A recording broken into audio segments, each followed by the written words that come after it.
और मैं इसी पर्सपेक्टिव से, क्योंकि मैं वज़ीर आला सिंध साहब से, मैं वज़ीर आज़म पाकिस्तान उनसे, और मैं हमारे एजुकेशन मिनिस्टर से, हमारे चारों सूबों के एजुकेशन मिनिस्टर से ये नहायत ही बादब ये रिक्वेस्ट करना चाहूँगी कि देखें, अब जैसे डॉक्टर साहबा बता रही कि जो प्रिविलेंस है इसकी बहुत ज़्यादा बढ़ती चली जा रही है। अब 150 और आने वाले दिनों में हम देखेंगे कि हमारे बिल्कुल साथ, मतलब पहले 1 in 50 देन 1 in 10 भी हो सकता है, क्योंकि इन्वायरमेंटल फैक्टर्स भी उसमें मौजूद है, वो काफ़ी इसमें भी ऐड कर रहे हैं। तो प्लीज़ प्लीज़ प्लीज़ ऐसे स्कूल्स बनाए जाएं, और जैसे हम ब्रेक में बात कर रहे थे कि स्टैंडर्डाइजेशन ऑफ रिसोर्स टीचर, क्योंकि रिसोर्स टीचर्स आपको पता है किसी स्कूल में, ये तो खैर छोटे स्कूल में, तो गवर्नमेंट के स्कूल में तो उसका कॉन्सेप्ट ही नहीं है ना, लेकिन बड़े स्कूल में अगर आपके बच्चे को सपोर्ट ज़रूरत है तो रिसोर्स टीचर बहुत महंगी है। आप बच्चे के स्कूल की फ़ीस दें या आप उससे एक रिसोर्स टीचर की फ़ीस दें, विच जो शुरू ही होती है तकरीबन वो अच्छी खासी अमाउंट जो आपको 50,000, तो इतनी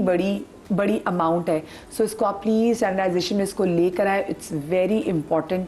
क्योंकि अगर आपने इन बच्चों को नेग्लेक्ट कर दिया, एंड आई एम श्योर कि मुराद अली साहब already he is doing a lot, मैं उनको देखती हूँ कि वो कितने अच्छे तरीके से ऐसे वो बच्चे वो हैव स्पेशल नीड्स उनके लिए काम कर रहे हैं। सर इनके एजुकेशन के लिए प्लीज़ इस चीज़ को मस्ट कर दें। ये वज़ीर आज़म साहब से भी इल्तिजा है कि प्लीज़ सर ऐसे बच्चों के लिए करें, क्योंकि आपने जैसे बात की तो आपको एक तरह से नवाज, जैसे मरीम नवाज साहब ने आके बात की तो आपका नवाज ही सो और आपको भी इतनी तकलीफ होगी जैसे मुझे तकलीफ है, बिकॉज मैंने वो बताना कि मेरे घर में भी है, इनके घर में भी है, इनकी इतनी दोस्त हैं, वो बताया जैसे वो डील करती हैं, ये लोग रोज़ की बुनियाद पे डील कर रहे होते हैं, तो हम वो तकलीफ समझ सकते हैं। सो बड़ी ज़रूरी है। इसके अलावा जवेरी आपको क्या लगता है कि और क्या चीज़ हम कर सकते हैं?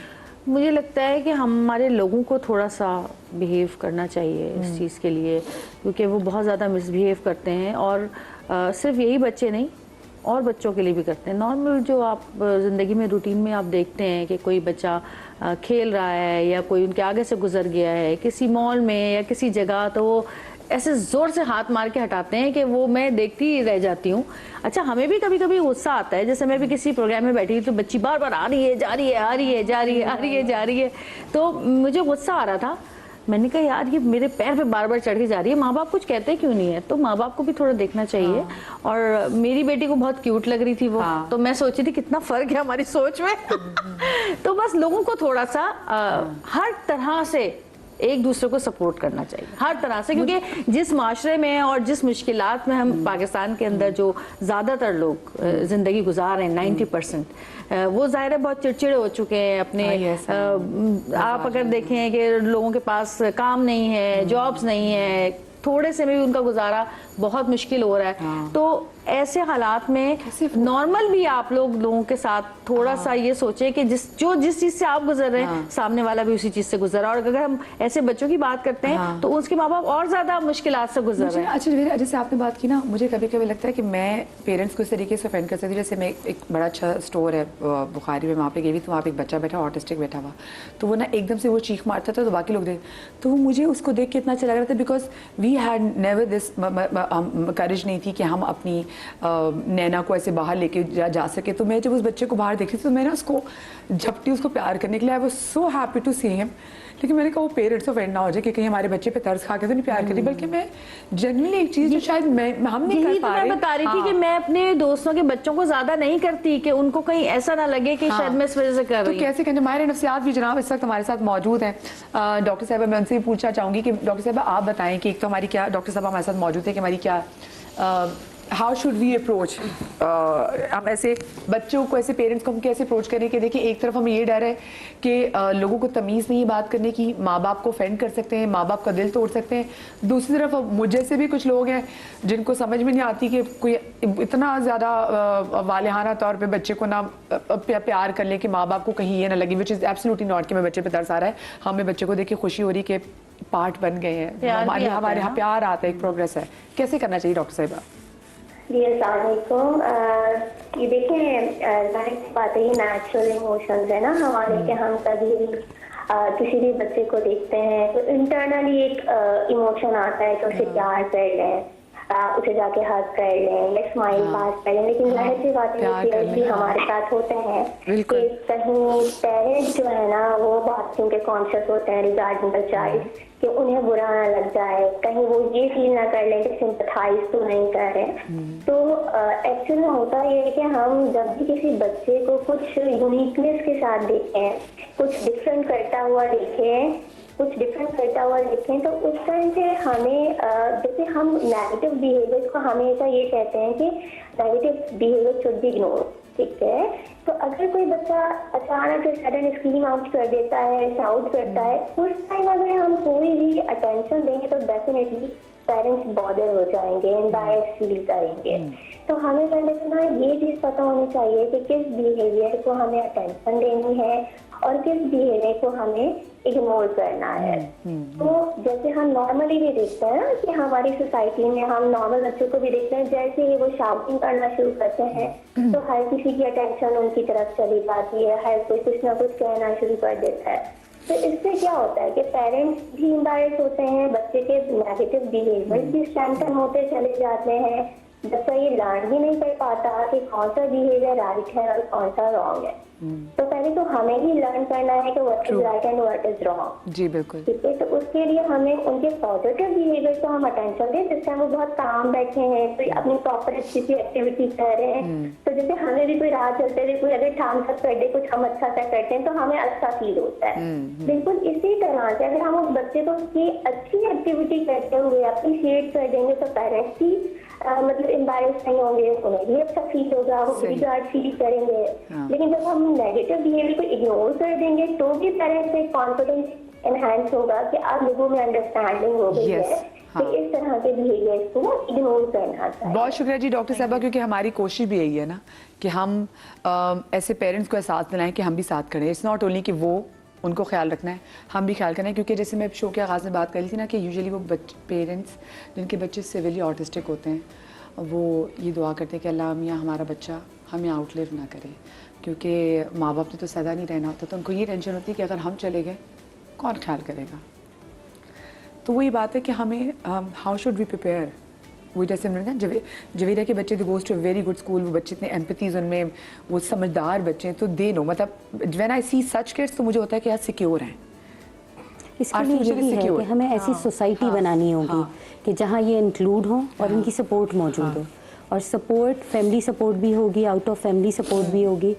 बाहर ऐसे शेल्टर हाउसेस बनाए जाते हैं जो इनको इतना अच्छा सपोर्ट देते हैं, तो क्योंकि हमारे प्रॉपर फंड्स मौजूद हैं, नर्सेज दी जाती हैं। आपकी सीपी चाइल्ड हो और माँ अगर काम करती तो उसको बोलते हैं जी आप इतने घंटे काम कर लें, आपकी नर्स आ रही है, माँ भी काम कर रही है, नर्स आप बच्चे बड़े भी तो होंगे ना, ये बच्चे बड़े भी होंगे, लाइफ भी तो होगी ना। मेरी फ्रेंड की शादी हुई हुई है, वो इसी तरह के हैं, लेकिन वो बहुत जीनियस हैं और वो देखें वो बहुत उसने बहुत अच्छी तरह उनके साथ गुजारा किया और अच्छी तरह उसको लेके चली, और माशाल्लाह अब उनके बच्चे हैं 2 और एक बेटा जो है वो 25 साल, बेटा वैसे ही है अब्बू पर गया है लेकिन 25 साल का बेटा हो गया है, लेकिन वो एंजॉय कर रही है अपनी लाइफ। ऐसा नहीं है कि शादी नहीं हो सकती, कजन थी उनकी वो, तो ऐसा कुछ नहीं है। तो ये मत समझे कि जी पता नहीं लाइफ खत्म हो गई है। इस एज पे जब अभी बच्चा छोटा है तो उसकी फंक्शनल इंडिपेंडेंस को टारगेट करना बहुत ज़रूरी है। एक जितना फंक्शनली इंडिपेंडेंट बच्चा होगा ना, वो ना अपने पेरेंट पे ज़्यादा बर्डन होगा, क्योंकि ज़ाहिर है जैसे बिल्कुल अपने कपड़े खुद चेंज कर सके, अगर घर में कोई मौजूद नहीं है या मदर सो रही हैं तो वो अपना सैंडविच बना के कुछ खा सके, अपने लिए जूस खुद बना सके।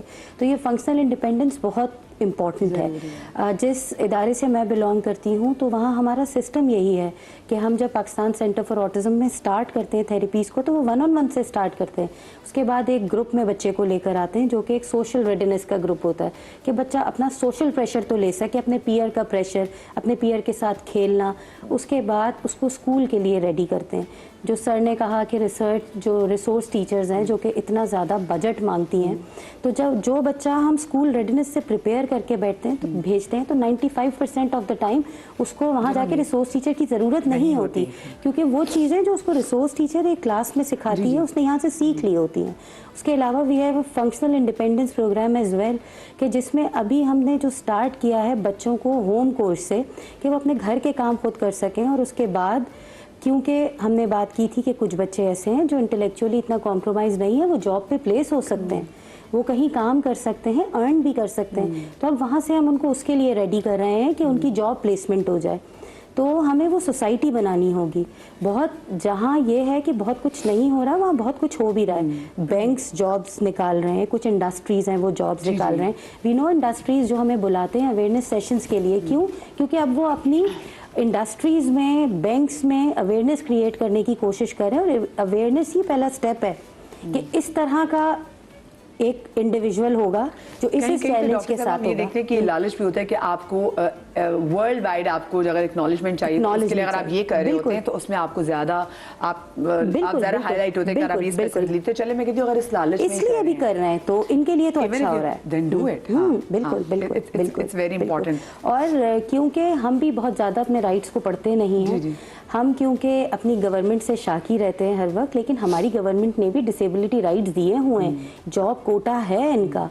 जो सिंध गवर्नमेंट ने जो स्पेशल, आप जैसे ये बात की जॉब कोटे की बात की, हमारे यहाँ सड़कों पे नॉर्मल लोगों के चलने के लिए तो आप रैंप तो आप शाहजहां देखेंगे। बिल्कुल बिल्कुल। अगर मैं यहाँ पे बात करूँ तो खैर बड़ी और बहुत सी चीजें आ जाती है, क्योंकि हमने देखा है डॉक्टर साहब कथा कलामी की माजरत, एक डिसेबल आदमी बाथरूम में सर्वाइव नहीं कर सकता। और अगर वो बिल्कुल सही हो, व्हील चेयर पे भी हो, a person on wheelchair can not survive in Pakistan, we don't have enough ramps for him, वो सड़क क्रॉस नहीं कर सकता, उसको बहुत मुश्किलात है। मेरे ख्याल से still there are lot of things to be done जो करने की जरूरत है। बीइंग अ फादर, तुम व्हील चेयर की बात करो, गाड़ी चलाना मुश्किल है रोडों पे। हाँ बिल्कुल वही तो। मैं मुझे बताएं आप, what do you demand and what do you expect from the state, from the government, कि क्या कहना चाहिए? क्योंकि देखें जो आई एम श्योर कि जो मेरे कंसर्न्स हैं उससे कहीं ज़रा बढ़ के आपके कंसर्न्स हैं। मैं चाहूँगी अपने कंसर्न्स भी बताएं, आपके मेन कंसर्न क्या? Number one, education standardization. इन बच्चों के लिए आप वो एक स्टैंडर्ड बोर्ड नहीं रख सकते। हम लोगों को, हम स्ट्रगल करते हैं बच्चे के सब्जेक्ट से रिलेटेड, कोर्स को चेंज किया जाए, मॉडिफाई किया जाए, कीपिंग इन माइंड बच्चे के जो है चैलेंजेस जो हैं, जो उसका जो डायनामिक्स उसके हैं। Number one. नंबर टू, जैसे कि मैंने आपसे रिक्वेस्ट की, एक सेंटर बना के, your responsibility is not over. आप जब हमारे पर पेनल्टी लगा सकते हैं, ट्रैफिक लाइट्स के पर 10-10 हज़ार रुपये चार्ज कर सकते हैं, तो आप हमारा फिर पूरा हमारा भी हक बनता है कि आप ऐसे सेंटर्स बनाएं। हम तो वो प्रिविलेज लोग हैं जो अफोर्ड कर सकते हैं, जो नहीं कर सकते उनके लिए। I know lot of people जिनके बच्चे हैं, those who can not afford to even send their children to schools, वो रखने चाहिए। रिसोर्स टीचर्स के लिए एक ट्रेनिंग सेंटर होना चाहिए, जो कि बहुत मुश्किल होता है अच्छी रिसोर्स टीचर्स ढूंढना, वो होना चाहिए। और सबसे बड़ी बात यह है कि जैसे और कवानीन है, हालांकि थोड़ा सा बहुत फार फेच्ड आइडिया है, जब आप मिसट्रीट कर रहे हैं इस तरह के लोगों को, तो यहाँ भी पेनल्टीज होना बहुत जरूरी है। Absolutely right, 100% I did and I seconded. मेरे साथ कॉलर मौजूद है शायद इस्लामाबाद से। अस्सलाम वालेकुम जी।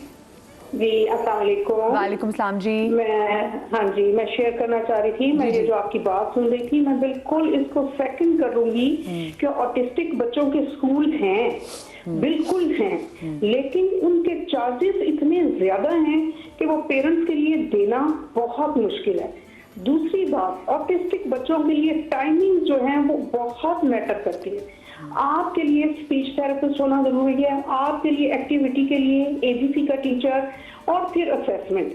पेरेंट्स लेके पागलों की तरह हम लोग फिर रहे होते हैं, कभी स्पीच थेरेपिस्ट के पीछे, कभी किसी के पीछे।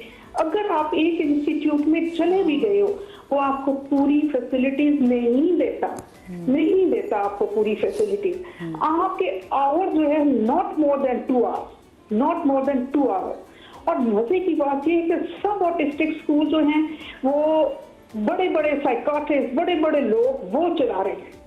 उसके लिए आम लोगों के लिए कितना मसला है। आप एक स्कूल में जाओ, दूसरे स्कूल में जाओ, पेरेंट्स को प्लीज ईज करने के लिए जैसे कहे, सिर्फ एक कमेटी बना दे, सिर्फ एक कमेटी गवर्नमेंट लेवल पर हो जो इन स्कूल्स को, इन अदारों को चेक रखे कि आप इसके टाइमिंग पूरे दे रहे हो, आप दे रहे हो। मैंने जो बाहर के मुल्कों को स्टडी किया है, उनके टाइमिंग 8 बजे से लेकर 4 बजे तक हैं। आप ना दो 4 बजे तक, 1 बजे तक दो, लेकिन अपने थेरेपिस्ट को पूरे दो। जो अदारे खुले हैं, आप मदरसों को टारगेट कर रहे हो, आप स्कूलों को टारगेट कर रहे हो, आप मुख्तलिफ अदारों को टारगेट कर रहे हो उनको। अगर ये अदारे किसी ने खोले हैं, अगर कोई भी उसका हेड है, तो प्लीज प्लीज क्या वो सारी आपको फैसिलिटीज इस अदारे के नीचे दे रहे? पेरेंट्स को मिल रही है वो सारी फैसिलिटीज, बावजूद इसके कि हम लाख रुपया तक फीस अपने बच्चे को देते हैं और हमारे बच्चों को कोई टाइमिंग देने पे राजी नहीं है। हम किधर जाएं? पेरेंट्स को पैसा भी खर्च कर रहे हैं, अपना वक्त भी दे रहे हैं। और मैं आपको बिल्कुल सही कह रही हूँ, आपको मैं देख रही हूँ वर्षों में जिस तरह आप अपने आंसू साफ करेंगे, मेरे घर बच्चा है, मैं अपने आंसू साफ करती हूँ। हम एक दूसरे को तसल्ली देते हैं, हम एक दूसरे को हौसला बनते हैं।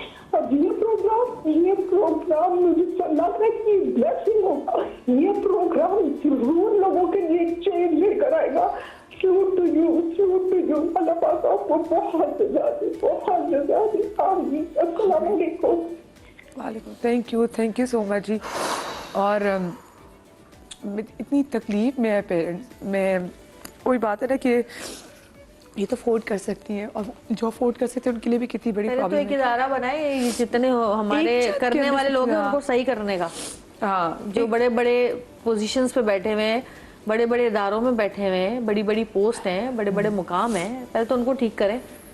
ये जो भी हमारे साथ हर प्रॉब्लम में जो है ना सिर्फ पैसा बनाने का हम बस एक इंस्टीट्यूट हम सोचते हैं कि जो जितना एक्सप्लॉइट किया जा सकता है इससे एक्सप्लॉइट करके जितना पैसा फायदा उठाओ किसी की मजबूरी का। और ये सोसाइटी फिर वही वाली बात है कि जो बड़ा ज़बरदस्त मैंने कब्रिस्तान के भी पूछा था कि यूं हैरत से न देखो में जो तुम आज हो वो हम कल थे। तो आपका भी जब जिंदगी में कुछ बुरा होता है तो it comes back to you. आपको पता है बाहर के मुल्कों में कोई भी इदारा होता है या कोई भी मॉल हो गया, फर्ज करें जैसे कोई पार्क हो गया, कोई हम वैसे जाते हैं, वाटर पार्क हो गए, ये सारी चीज़ें, वहाँ के जितने भी वर्कर्स होते हैं उनको ट्रेन किया जाता है इन चीज़ों के लिए कि ऐसे बच्चे अगर आपके पास आते हैं, सिर्फ ऑटिज्म वाले नहीं, बाकी भी वैसे भी स्पेशल जो बच्चे आते हैं उनको आपने किस तरह से ट्रीट करना है। मैंने डिज्नीलैंड उनके लिए उन्होंने अलग से टॉयज रखे होते हैं जो उनको देते हैं। वो बच्चे जो सीपी चाइल्ड हैं, वो बच्चे जो कि लिटरली आप उसको डाला ऑक्सीजन सपोर्ट के साथ बच्चे आए जो मूव भी नहीं कर सकते।